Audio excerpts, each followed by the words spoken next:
All right, good afternoon, everybody. Can you hear me loud and clear? All right, thanks. Okay. Well, good afternoon. Thank you, everybody, for being here today. I'm going to pull this a little closer because it's loud in here. Uh, Appreciate you. I know we are. Hey, I know we're standing between you and happy hour, but I guarantee you it's going to be worth it. So, welcome. My name's Joan Johnson. I am today's moderator.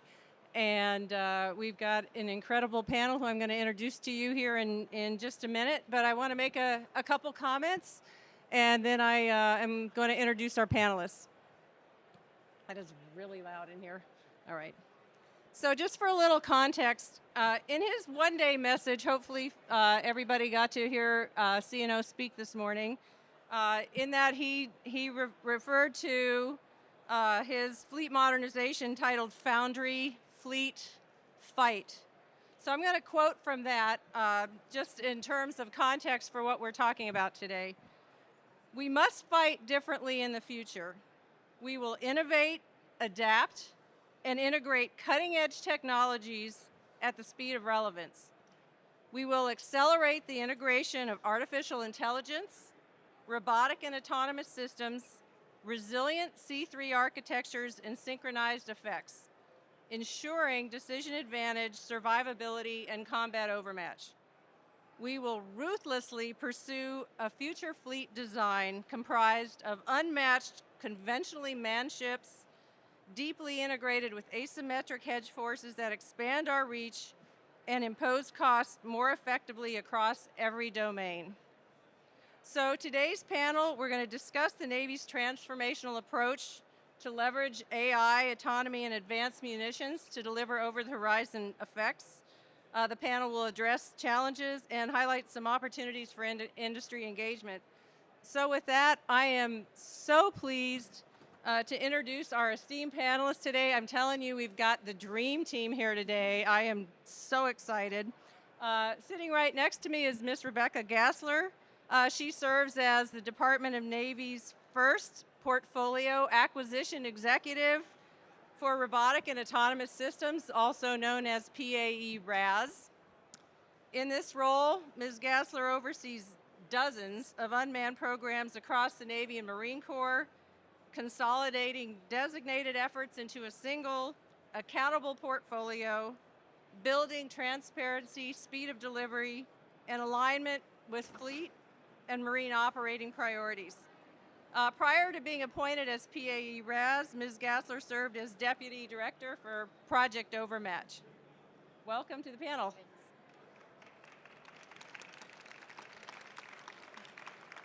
And next to Ms. Gassler, we have Ms. Thu Van Hendry, who serves as the Director of the Digital Warfare Office, OPNAV N9. In this role, Ms. Hendry acts as the Navy's requirements integrator for the Naval Operational Architecture and Long-Range Fires. She is also the resource and requirements sponsor for Project Overmatch. Ms. Hendry is driving digital integration and transformation efforts that enhance the distributed forces' lethality and decision-making capabilities. Ms. Gassler, Ms. Hendry, thank you so much for graciously lending your time to be here today. I genuinely appreciate it. And with that, I would like to hand it over to you for a few opening remarks before we get into some questions. So, Ms. Gassler, I'll start with you. All right. Hello, can you hear me? All right. We can't hear anything up here. It's so loud. That bar over there is driving a lot of traffic, I think.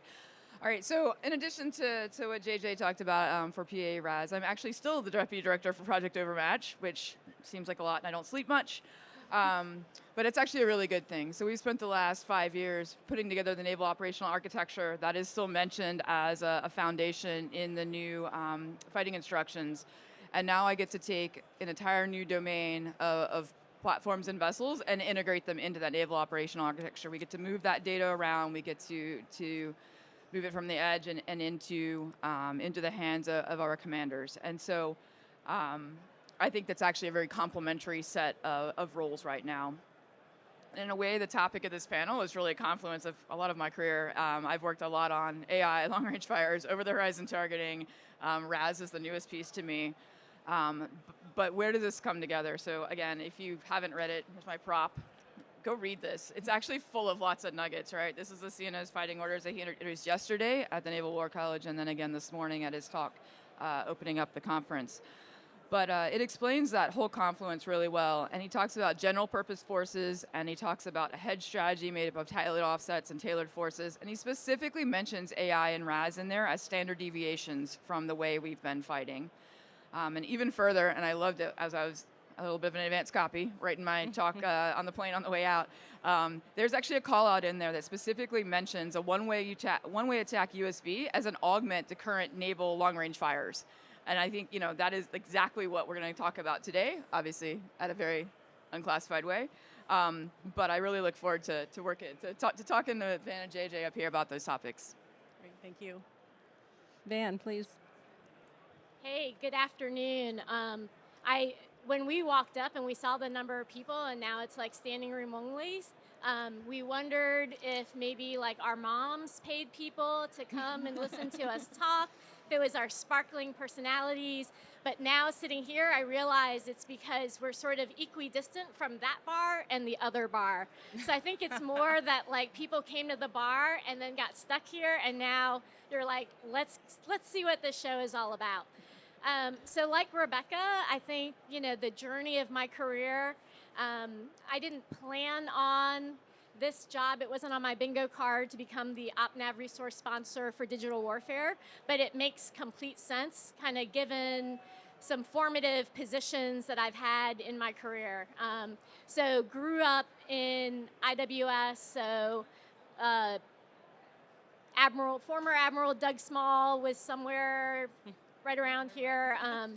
So I grew up in the PEO, above water sensors, so learned a lot about integrated combat systems and that orchestration of sensors, sense making, all to be able to close that fire control loop in Aegis. Did a couple of other things along the way, but I would say the next really transformative thing that I did was to take what I thought was a bit of a sideways step into the intelligence community. So got hired into DIA, knew nothing about the core functions of the IC, but came with acquisition expertise. And they had this little project that was like no big deal, doing the IT modernization of the global targeting system used by all services and combatant commands. So truly a no-fail mission, but was really centered around how do we do all phases of warfighting operations to include fires, and taking it with a very digital and data focus. So then coming back to my home of IWS to be the executive director and kind of see that integrated combat system view across all 270 programs in that PEO, it really was just such a great culmination of different experiences to now be that requirements integrator. So in my current role in OpNav, I have the extreme privilege of being that integrator who focuses on the seams between the major warfighting domains, and not just within the Navy, but also getting to partner with my friends in the Marine Corps on things like Project Dynamis. We get to take all of the significant investments that happen across surface, air, undersea, N2 and 6 on the information warfare side, and really look at how do we take all of those investments and knit them together into a resilient architecture to achieve those warfighting outcomes.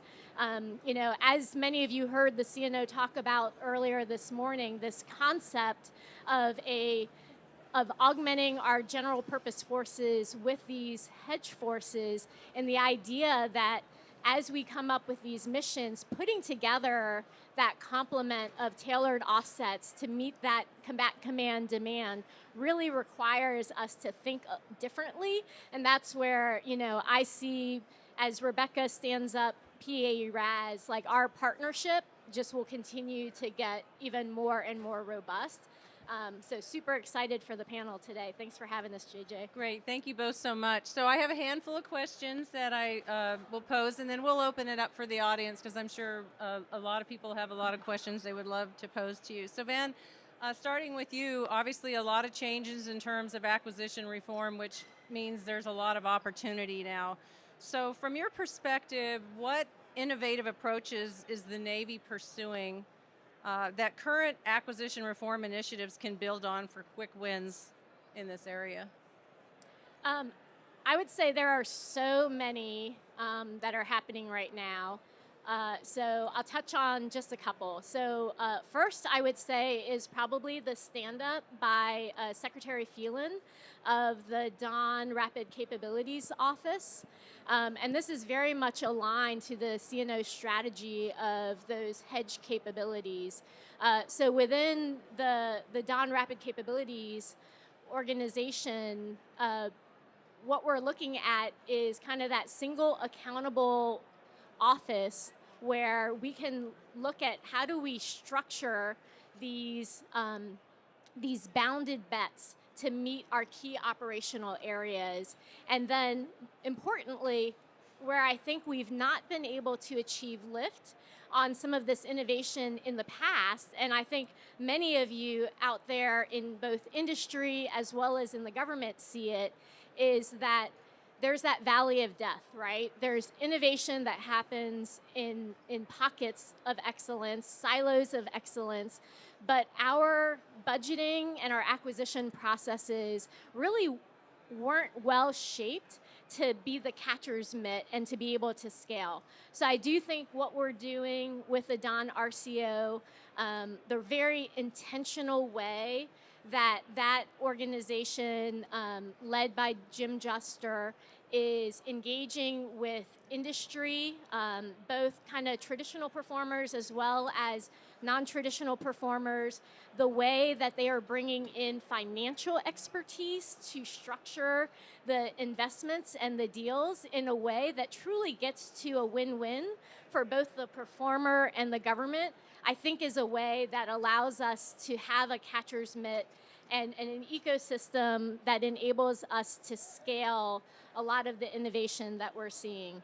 I will also say, I think across requirements, acquisition, and the warfighter, we are getting better. And I'm interested in Rebecca's thoughts as well, but I think we're getting better about bringing in the warfighters early and often into the process. In my IWS seat, we had sailors at our land-based test sites sitting alongside the coders in our exercises, having the warfighters give feedback, having forward deployed field service reps who can rapidly iterate on the software. That is really the cycle that we have to get on and continue, right? That's a cycle that we're on now, but that we've got to continue and drive that culture across our entire ecosystem to be able to really make smarter investments, be able to divest quickly when we don't see things working, and really drive the responsiveness to our warfighters' needs that will show them that we're serious about giving them the capability they need and at speed. And that also demands, obviously, a different mindset on training, and that's where bringing that warfighter in and keeping them close allows us to have, a different perspective on how we're going to train as capability is really deployed at the speed of software. Great, thank you. Did you have any follow-ons? We're good. Okay. Thank you. That's, and thinking about, as you said, tightening the loop between the warfighter and the capability, and obviously in this world now with an explosion of AI and autonomy, there's an awful lot of opportunity to quickly ingest these capabilities at scale and then deploy them back out. So, Rebecca, this is kind of the million-dollar question, right? So how does autonomy contribute to delivering over-the-horizon fires, for example, particularly in a highly contested environment? Yeah, I think it's interesting. In previous lives, if you'd said, let's talk about over-the-horizon targeting, long-range fires, I would have dragged you in a skiff, I would have shut the door, I would have checked all your clearances, and like we would not be having this conversation here, right? I did the same thing in missile defense. I did it in IWS. We worked in it in Project Overmatch, right? I think that, and we're still going to do that, right? But now you've got these tailored offsets, right? And those autonomous and attritable systems, they change that calculus. So what those bring you is they do provide you that force projection in an albeit different way. And they're not here, like I said, to replace those kill chains or the general purpose forces. But what they do provide is deterrence. You don't know where they are. You don't know how many there are. There are a lot of them, right? And it provides optionality, right? And so how do we solve that problem? What is that calculus? Previously there was one answer. It was exquisite kill chains. And so I think that is rarely where we have to focus on that. And how do we do that? We do it, through scalable forces. How many do we need? What do we need? Where do we need them? And do we have the surge capacity to bring them when we need them? They are deployable, right? They're easy to get, in the water, in the air. It does not, take multiple operators per vessel. It's the other way around. They are adaptable, and this is going to be really key. And I'm going to talk about this, a little bit later as well. That modularity across that vertical stack is key. And I think, if there's one thing you can, take away from my points here is the modularity and the way that the RAS systems will work. They're cost effective, right? And again, the CNO said that again this morning. But to effectively use them, we need your help in that these are not the same aircraft carriers that go steaming across an ocean and not have to refuel, right? These things, we've got to figure out where we're going, what the ConOps are, and what the concept of deployment is. Even more maybe than our general purpose forces. Where do we base them? Where do we maintain them? How do we sustain them? Is it a traditional government-owned, governed and operated model? Is it a contractor-owned, contracted operated model? I think there's going to be a mix, and you'll see us start asking for that. But if we want to go back to the fighting orders, again, good read. But there's great lines in there. The CNO talks about that the denial and striking forces are the offensive body of the Navy. All right, and that's exactly what the topic of the panel here. But they're enabled by several things, and there's a list of things in there. But long-range fires and RAS are both on that list, and so he really sees those as a cornerstone of getting after that offensive capability. Great. Rebecca, you commented while you were talking about the modularity across the vertical stack is key. So, as you're building out your framework as PA RAS, are you going to look to acquire platform or system agnostic autonomy solutions that are designed to integrate across a broad spectrum of unmanned systems? Or maybe asked in a different way, is your goal to minimize vertically integrated platform dependent solutions in favor of a more family of systems solutions approach? Yeah, absolutely. And I'll get to geek out a little bit on this answer. I'm an engineer at heart. But I honestly don't think you'll ever see us solicit for a full vertical stack from the platform hardware all the way to the autonomy software and all the comms. You won't see us write that one-for-all monolith anymore. And in fact, I stake that idea on, and I base the organizational structure of the PAE around that. So what we have done in our PAE is we have hardware-centric offices. Those are my platforms: undersea, surface, air, potentially even ground in the future. Those are the commodities. They're not the capital assets in our model. Mm-hmm. They come with some platform autonomy, but that is largely your hardware offices. I've got a sensors and payloads offices. So, for years and years we talked about the iPhone model. I'm going to talk about the Lego model. Those are my Legos, right? And then I've got, where we are going to spend a fair amount of time and a fair amount of our funding is on the very software-centric brain of all this operation. So this is where the mission autonomy, payload autonomy, the C2, the resilient comms, the PNT, that's got to be what actually drives the, which platforms we need, which sensors and payloads we need. And so you'll see us advertise it in that way. So, okay, great, now I have lots of Legos. What are you going to do with them, right? What I will say, we're not always the best integrators in the government. We're going to do some learning. But what I do have, and this ties back to the warfighter piece as well, is I actually have a layer of mission managers, right? So this is not, the fleet goes to a specific program manager A and says, buy me the thing.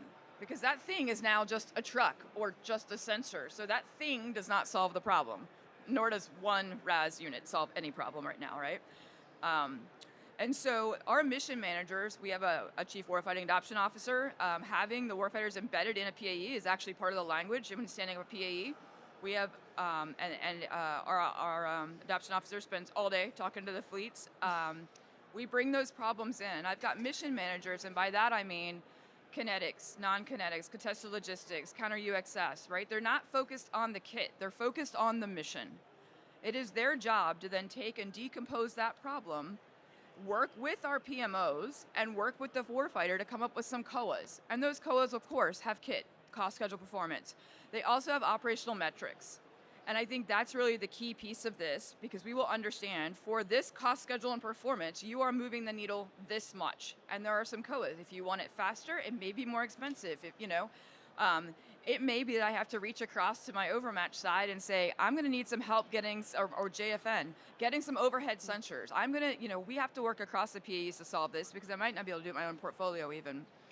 But those mission managers are going to be key in the way that PAE RAS operates, basically to create those COAs. And in those COAs, they will have to basically say, if, in these operational metrics or any of our metrics, if we're not making it at this point, I have to come tell you. And if we're not making it at this point, you have to go tell your boss. And I would like to not tell my boss that, right? I would like to figure out how to pivot and have multiple COAs before I have to go tell the boss that we're not going to make it. So this is the geek part, right? Is that, this is all enabled by reference architecture, and you guys are kind of all a blur out there, but I can imagine all the eye rolls when I say reference architecture, right? There's a million reference architectures, overloaded term. But I think in RAS, we actually have the chance to do this right. It's such a nascent mission area. There is not one architecture or interface or standard to rule them all right now. And so, what I really want to do in order to break up that vertical stack is go to a black box architecture, right? So there are functions that platforms do. There are functions that they need from the missions. There are comms functions, right? So that all of the industry partners understand where they fit in those layers. And I want industry to help us build that architecture, because if you believe in it, it'll make sense. You'll actually, bring back capability that kind of fit in there. And I say functional because I don't want to get too involved in specifying the logical and the physical interfaces unless we absolutely need to. I think we've over-specified a lot of our capabilities for a long time. That drives costs, and it drives limitations in the way we procure solutions. I don't necessarily want to drive mil standards into what we're doing. I want commercial standards. Like I said, I only want physical interfaces if it's, say it's a payload and I've got a specific connector swap, okay, then we might have to actually get down to that level of specification. But otherwise, black boxes bring us the capability, right? We'll test it, but I don't necessarily care how you do it inside the black box. And then, like I said, we will figure out, but if you've got, ideas on architectures, we do want to put together some teams to help us build out that architecture. What standards make sense? How does that actually fit into all the warfighting data ecosystem piece that Van is the sponsor for? How do we get that data from the edge back? Like, all those pieces are important, and we need your help to help figure that out, because if we just sit in the building and make up solutions, we're not going to get the best solution. Over. Great, thank you so much. Van, back to you. You talked a little earlier about tightening the loop between the warfighter and the developers, and what that might look like. Kind of on the other side of that coin, it's sort of a general question, but what are some of the hardest challenges that you need industry to solve? So I would say when I started my career in Navy acquisition, we had a set of documents that you'd start to put together at the start of any acquisition program, and that would be like you get your requirements from your requirements sponsor. You go and you produce an A spec. You decompose it down to a set of B-level specs for hardware and software. And you had a whole team who would write these things called the interface control documents interface control documents were hundreds of pages, and my goodness, they were so prescriptive. It was like, you shall send this 5,000-bit message, and you go into testing, and it's like, oh, well, we couldn't like launch the thing to do the thing to kill the thing. And then you would have these like failure review boards, and the failure review boards would come out with like this tome, and it's like, oh, Admiral, so it turns out bit 24 was reversed, and that like imploded the entire ecosystem. That is not the world that we have to live in anymore, right? Like, I see people laughing, but like, it's because you know the pain. You were in the room. You were like, oh my God, who flipped the bit? So when Rebecca talks about bringing your insights into the architecture, from both a requirement standpoint as well as the acquisition standpoint, we want industry to come forward with your best ideas on how we do kind of the orchestration of sensors, the pairing of sensors with systems for kind of this modular C2 construct in order to rapidly build up these tailored offsets that the CNO talks about, right? And you can't rapidly kludge together something that has an incredibly rigid interface standard that is going to be fragile and not allow you to close kill webs and kill chains or achieve other effects. So, you know, in bringing forward your ideas on how we manage data, it all comes down to, you know, thinking about how we do integration and interoperability, not just within the tech stack that you own. That's why PAE RAS, you're not going to see that call for a fully vertically integrated tech stack, because guess what?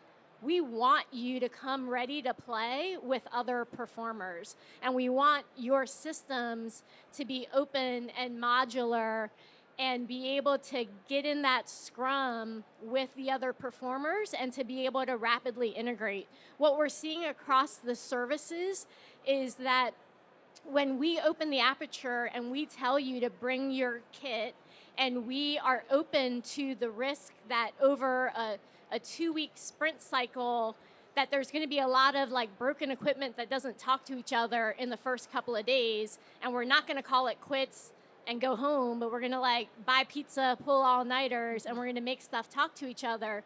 What we see time and time again is that when we've got the right smart engineers, the right requirements people, the right warfighters, all scrumming on that problem, and we've got enough like pizza and Coca-Cola to like fuel them through the night, we get incredible capability at the end of that sprint, right? And so we see that happening in these silos of excellence, and you probably see it too. You've probably been in some of those scrums. What we're telling you is we're ready now to take it to the next step in terms of like, how do we bring that culture and that mindset into our broader acquisition programs so that we can really build out that incredible architecture. That's wonderful. I'd like to follow on with both of you on that. As you've both spoken, it's really clear that collaboration and integration are both cornerstones of this culture and this ecosystem, and they must be. So from that perspective, obviously collaboration is critical in both of your portfolios. What are some focus areas for you both to technically and procedurally integrate across the joint force with partners and allies? Yeah, I'm going to foot stomp that architecture again, but the reason I say that is that in the last couple of weeks, I've talked to multiple of our partners and allies across NATO, across the Five Eyes, and they are all in on creating this architecture. So what does that mean? That means that at some point, we are not interoperable, we are interchangeable, right? You do not have to, you have heterogeneous forces made up of multiple nations that can be C2 together. And a lot of times there is I'll say a disparate amount of money that can be spent across the nations. In this case, RAS is the leveler that all the countries are going after it. And in fact, a lot of them are further ahead than the US, and we have a lot to learn from them. And so, for the partners and allies, they're all in on working this as well. And I think there's probably industry partnerships to be had there as well. Great. Wonderful. Yeah, I will add to Rebecca's remarks and say it's really about bringing solutions that enable us to kind of seamlessly operate in both that joint environment as well as in a coalition environment.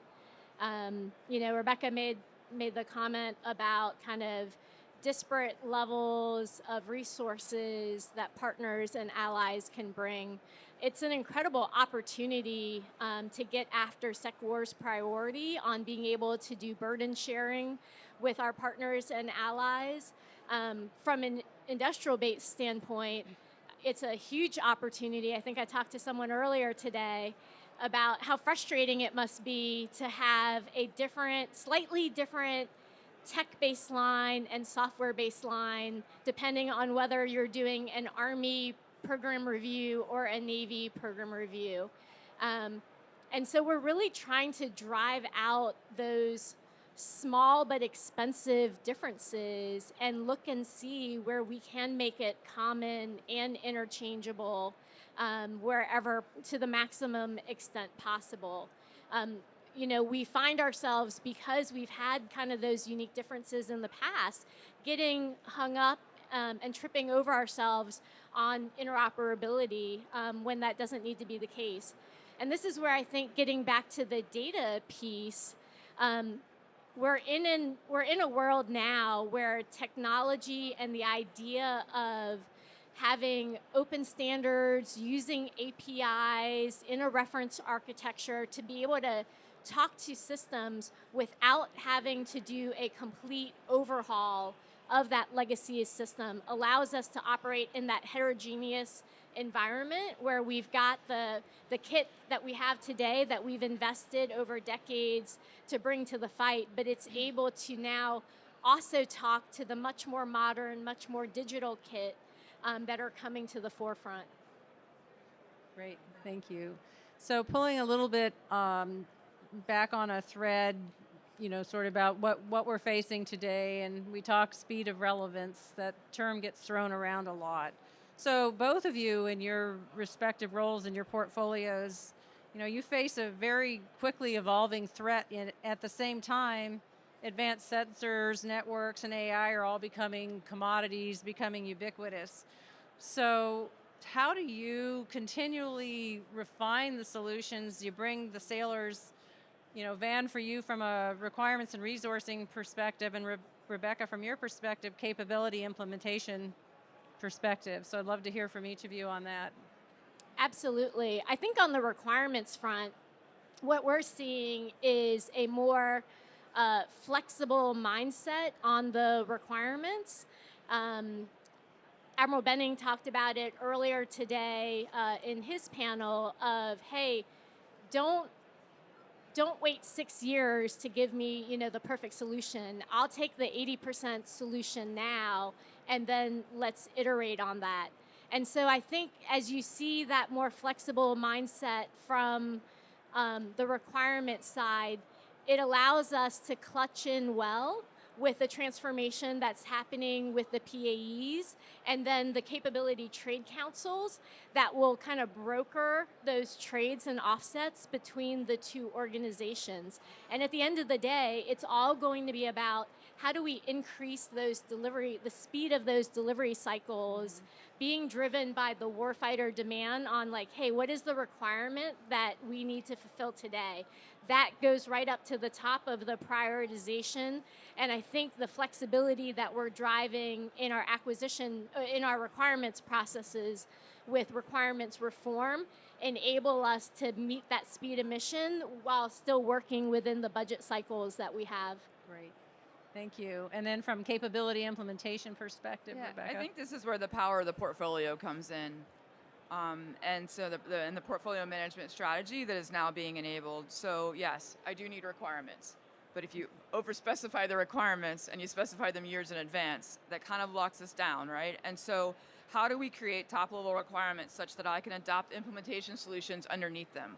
All the fleets need maritime domain awareness. No one's going to argue with that. How do I structure that so that I can actually evolve the implementation under that set of requirements? And so that's what we're working on, with OpNav right now, is where is that line, and where do I have to go say, I need a change in requirements, or there's just a new threat that's come in. The mission engineering says something different at this point. Let's work on this together. And I think the second part, and we're also working on that, right, is the flexibility in how we budget and how we spend our funds, right? Looking at that, the PE consolidation that's been talked about for a number of years, and the PPPE reform. In the world of RAS, we have lessons learned from the Red Sea. We have lessons learned from the Ukrainians, right? They hot wash after every single mission, and something has changed in that threat, and they adopt their solution within days. Our system previously can't support that. We can't get those changes out there. I can't pivot to buying a different sensor or a different EW package that quickly, and that's where we have to be, at least in RAS. I'm not saying you're going to, in your capital forces and general purpose forces, you may not have to pivot that fast. You probably don't want to. That'll just wreak havoc on the industry. But in RAS, and the way we've broken it up in the architecture, we are going to have to be able to move that fast, and that's where the flexibilities in the new portfolio structure, I think, really come to bear. But I will say, and I recognize this, with that, great responsibility becomes a requirement for a lot of transparency. Transparency from industry, transparency from us to our resource sponsors, to Congress, right, to the Secretariat. And so everyone has got to be open. Are we getting there? Are we not? What are we really spending, right? And I think, we'll come through some lessons on that, and we'll get some, we'll get beat up a little bit. But I think as long as we all realize that if we want that flexibility, we owe that transparency, then I think we will all move out at speed. Great. I have one last question for you both, and I think you've really addressed a lot of it, and then we'll open it up to the audience. You've talked about hurdles, which can often become opportunities and do become opportunities. But what do you see as the most significant hurdles? Be it tech standards, talked about that a little bit. Obviously, classification level is significant, or even service culture. In terms of achieving true cross-service and international interoperability, that's the varsity, that's the Super Bowl solution, right? Especially for long-range precision fires. So what do you see as some of the most significant hurdles? Let me go first. All right, so I see Admiral Small back there. So when I worked for Admiral Small, I don't know the number of times I said, "Sir, it's not a technical problem." Like, we got this. In this case, I think it is a technical problem. It's probably the first time he's ever heard me say that. In that it is about the data, right? Van and I did not write our comments together, but they sound very much the same. In this case, it is, how do I move the data across service networks that don't interoperate together? We've chosen different solutions and different underlying databases. How do I move from on-prem to cloud and back? How do I move up and down the classification levels? How do I move from the edge to the shore with a limited bandwidth, or bandwidth I cannot predict? Or just chips that don't have any comms on at all, right? Like, how do you do that?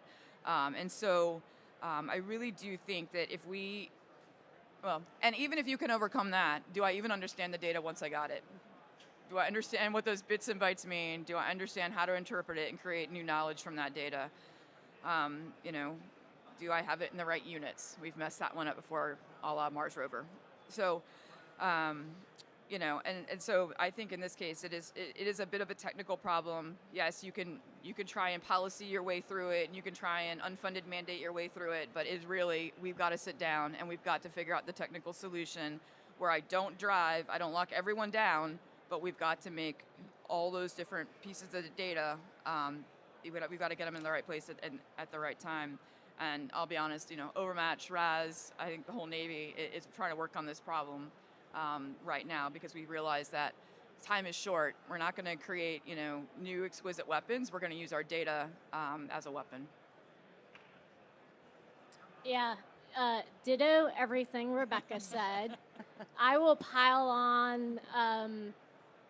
I think another challenge that I see in the data piece is how we use our data and the policy around Title 50 intelligence and Title 10 for warfighting. I see the head nods. I see who my people are who are fighting this war with me, right? Because at the end of the day, like, we all know it's just data. It's ones and zeros.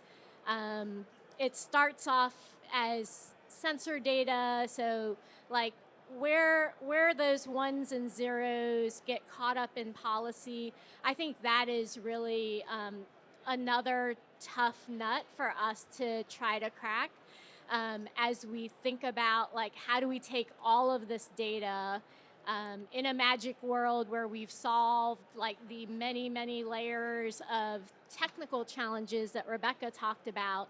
How do we then also encode in our processes, explicitly define within our C2 structures what that flow chart, what that yes/no condition is in the flow chart that says, hey, this is no longer intelligence, and this is now ones and zeros that you can go like put into a thing to shoot a thing to kill a thing, right? So I think that's another area where it's really going to take collaboration.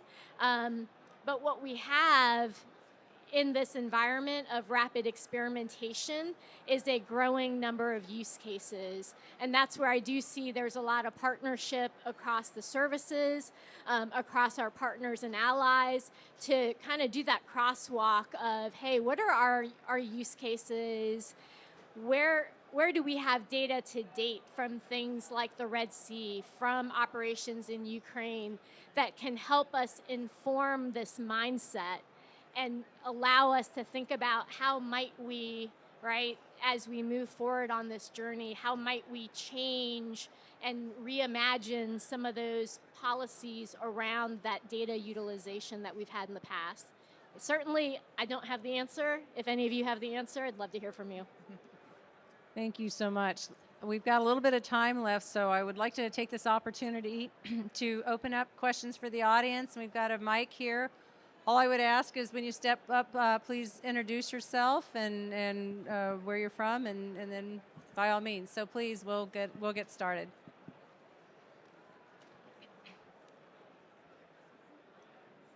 All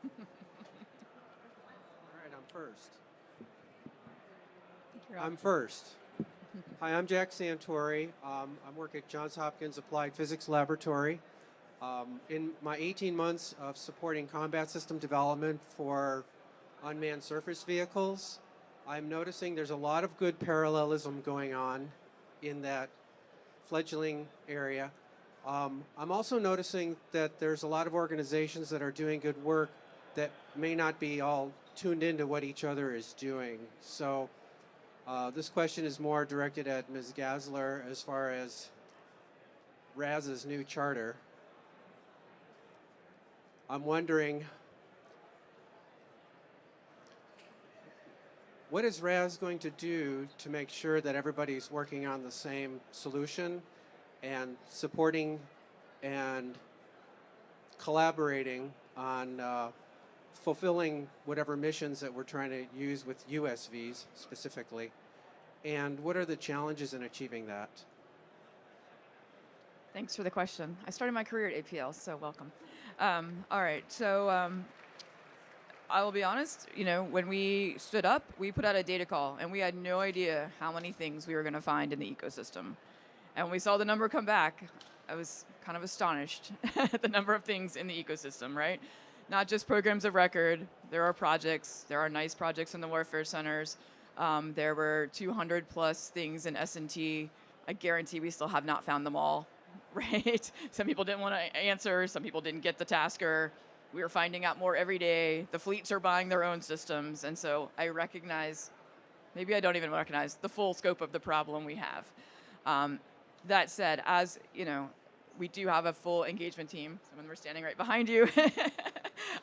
We do have in our D&E director against the warfare centers. That's Mike.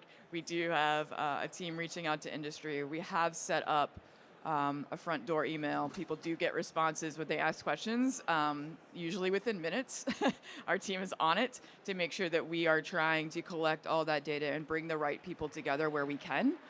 I think, again, you will see as we restructure our strategies that we will put out regular and recurring demand signals inside classes of vessels. So say a small USV, a medium USV, and hopefully that gets people moving in the same direction because we've put out a very clear demand signal on what we need worked on. The other thing is, we're working with Dr. Riley at ONR to make sure that we understand the work that is going on in her portfolio and that we have a plan or not to transition it. We work with DIU to make sure we understand what they're soliciting for and that we have a plan to transition it or where it would go. We're working with the other services for the same reason. You see the other services put out demands for boats that look very similar to what we're putting out demands for, right? Lots of people need boats. How do we actually go out to the Coast Guard and the Army and Transcom and actually start to bring those together into a family of systems? So again, we start to bring those communities together. So I don't have a fully baked answer for that yet. We're still trying to figure out the scope of the problem, but we do recognize and we are putting some of those systems in place to try and get everyone going in the same direction. I recognize it's daunting because it's getting a lot of attention, but it's not a technology. It's systems of systems. And it's a very complicated problem to try to pull that together in a few years. So hats off to you. Thanks. No pressure. Got it. I'm sleeping. Hello, Steve Holt with Invoke Public Sector. We're a DoD partner. With those problems you're talking about, there's a lot of COT solutions out there, like Palantir, Databricks, UiPath. Do you see challenges with utilizing those? Is it more of an education situation, or what are the challenges with implementing those type of solutions to solve these problems that you're talking about? I can start and then hand it over to Rebecca. I think there may have been challenges in the past. I am not really seeing them now. I think certainly across the Navy and across the Joint Force, there's a recognition that we want to try to buy before we make. And the companies you mentioned, right? We're not looking to buy kind of bespoke DOW solutions. I mean, there is a time and a place for that. But where we really can go faster is to rapidly adapt and adopt those types of commercial solutions into our ecosystem, because where those companies are making significant investments for a product line that services not just the DOW, but also the banking industry, the healthcare industry, we get economies of scale, and that's goodness for everybody. We get to buy into that faster refresh cycle as well. So all on board. Okay. Yeah, I was gonna say, I don't think there's a problem at all. In fact, in my Overmat chat, I buy a lot of those things. I buy licenses for a lot of those things. I will say, if you come with a solution that is completely locked down with a proprietary data model, and I can't get my data out, and I can't put third-party apps on top of it, and you want to sell me the entire stack of things, it's going to be a hard sell. If you come and you're like, I've got this great piece of the ecosystem, and I will allow third parties to use the data or to build on top of it, all in. Like, bring us the solutions. Okay. Thank you. Yeah, I would, and then one last thing I would add is there's like certain things, right? Like a zero trust environment. Those are some of the kind of price to play in the ecosystem, but beyond that ability to just come in and be able to partner and talk to other systems is key. Thank you. Any other questions from the audience? Mike Murphy, Cypress. So just kind of following up on the first question there, I guess, and this might be a bit premature, but I'm thinking, especially in the RAS space, what advice would you have for industry players, especially those who are non-traditional, kind of new to the game or whatever, just trying to understand, they may have some great stuff to offer. How do they get educated in what you're looking for? Again, this is a long-term question I'm sure you're still working on, but any thoughts on what the roadmap for bringing in new players especially, but even existing ones, traditional ones, in terms of things like industry days, or how do you get smart on this so that they can be an informed participant with you? Absolutely. So we are working on industry days, but beyond that, I think there's a couple of things. first, we partner a lot with DIU. DIU has an entire, I mean, they are built around helping bring non-traditional and commercial companies into this sector.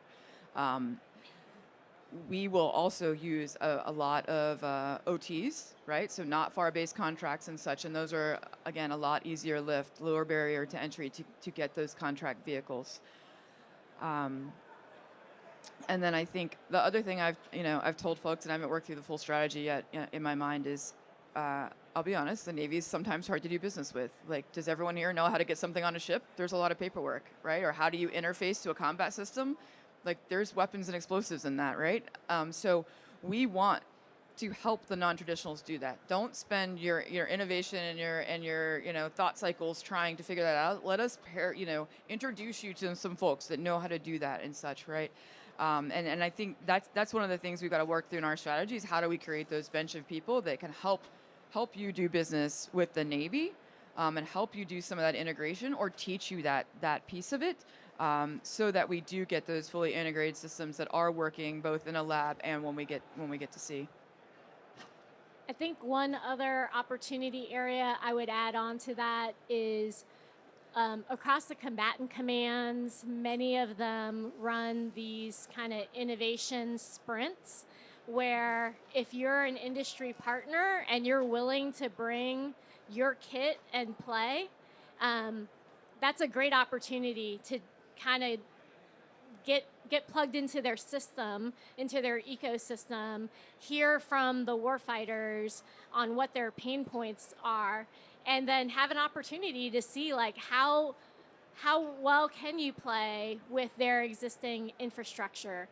That's where we see industry partners being really successful is if you bring an ability to those exercises and demonstration periods. You bring your system engineers, you bring your coders, you're able to like make changes on the fly, back to that like all-nighters with the pizzas and Diet Cokes. There is such a phenomenal opportunity to be able to differentiate yourself, but also learn a lot in that environment on how you might evolve. Hi, John Russ from Thayer Mahan. You talked about requirement flexibility, and I certainly applaud that. Particularly in unmanned systems, we're just too early to really understand what their real capabilities are going to be. For PEO RAS, where do you see your focus and sort of your charter, and then how you communicate that to industry on the spectrum of sort of mission level capability all the way down to, say, individual component level capability? So the USV in particular, or the particular sensor versus here's the mission that we're going after and bringing all that together. Where does PEO RAS land in that? We land in all of it. Okay. So I think you'll if you went to the Naval RCO kickoff, if you've gone to some of the demand signal events that are going on, and you'll see it again when we do our own industry day, is we'll have a hard problems or a key operational problems discussion. Unclassed, maybe we can get a classified session going as well for those that are cleared, but we've got to be able to translate those down into unclassified problems to solve as well, or to have surrogate data sets to work on. And so at the mission level, we have to be able to explain enough of that so that you can innovate in that space, because we don't know how to specify the exact solution. In some cases, I do know that I have enough multi-mission uses for a medium USV, and it generally needs to carry this much cargo. So you'll see us say, I need it to be this longish, go this fast-ish, carry probably this many containers, give us this much power and cooling. But again, it won't be, please make it 100 feet plus 7 inches, painted red on one side like we used to do, right? You're not gonna see that. We're going to give you boundaries, but tying that to the mission, I think it's key that everyone understands the missions. And I think a lot of our leadership in past years, I'll say sometimes even the government loses sight of the mission because they're so focused on their requirements and cost schedule performance. We've spent a lot of time, educating all of our leaders, having the intel community come in, going to those briefs, making sure we understand the problem, and then really looking critically at our own requirements to make sure they're still keeping up with the mission. And so I think it's incumbent on us to explain it to everyone else exactly where you fit in that ecosystem as best we can, given the classification levels. That's helpful. Thanks.